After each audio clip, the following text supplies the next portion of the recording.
Aujourd'hui, on ne connaît pas les rôles que jouent généralement les psychologues africains dans la psychologie, surtout dans la création de la psychologie. Mais aujourd'hui, je vous présente cet auteur-là qui est le fondateur. Je dis bien les fondateurs, ou quand même nous pouvons l'appeler les pères de la psychologie, en fait, et dans le monde.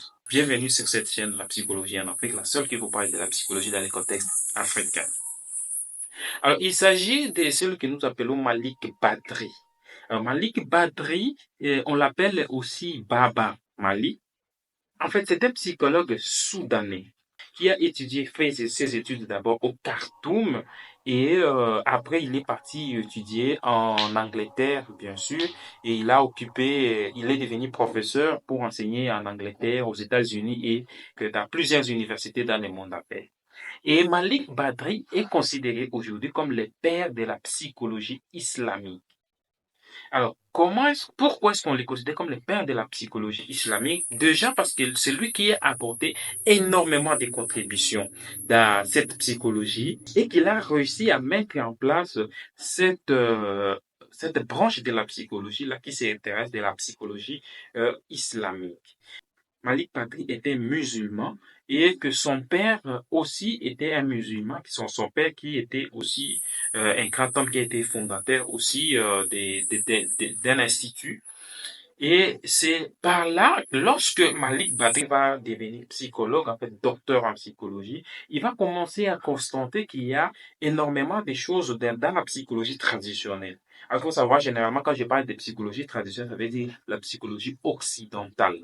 Alors, il a regardé qu'il y a beaucoup de choses dans la psychologie occidentale qui ne marchent pas avec la psychologie, avec des personnes musulmanes, des personnes issues de la religion islamique.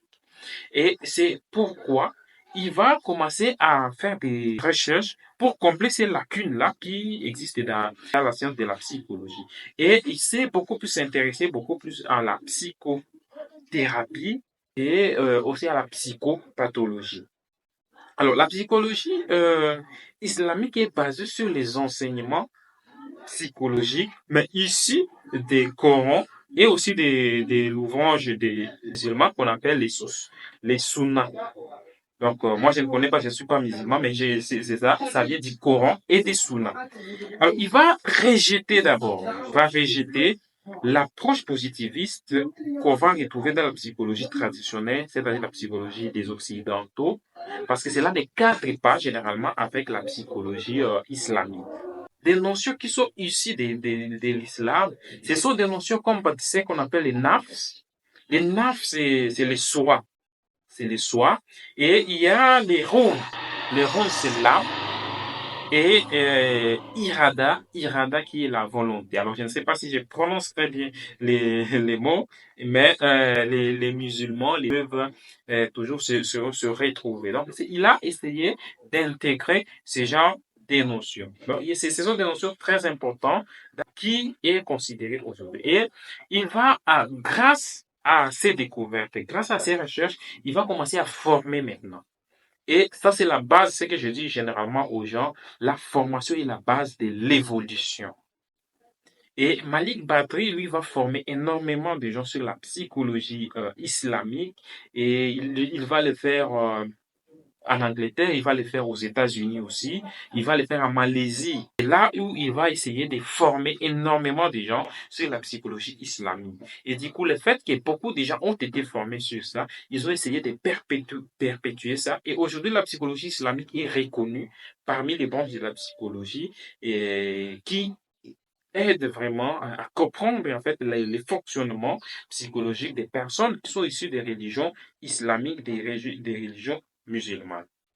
Alors, comme héritage, Malik Badri il a fondé ce qu'on appelle l'Institut international de psychologie islamique. C'est ce qu'il va fonder parce que pour perpétuer ce qu'il a mis en place et ce qu'il va créer, il va fonder cet institut-là pour la formation en psychologie islamique. Et c'est une formation vraiment internationale. Alors, grâce à Malik Badri, aujourd'hui, qui est le père de la psychologie islamique, on retrouve maintenant la formation, beaucoup de formations en psychologie islamique. Si vous êtes intéressé par les sujets, c'est très simple de chercher ce genre de formation.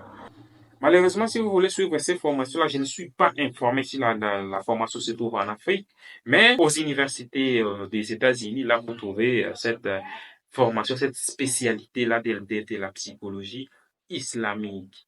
Et Baba Malik Badri est décédé malheureusement le 8 février de l'année 2021.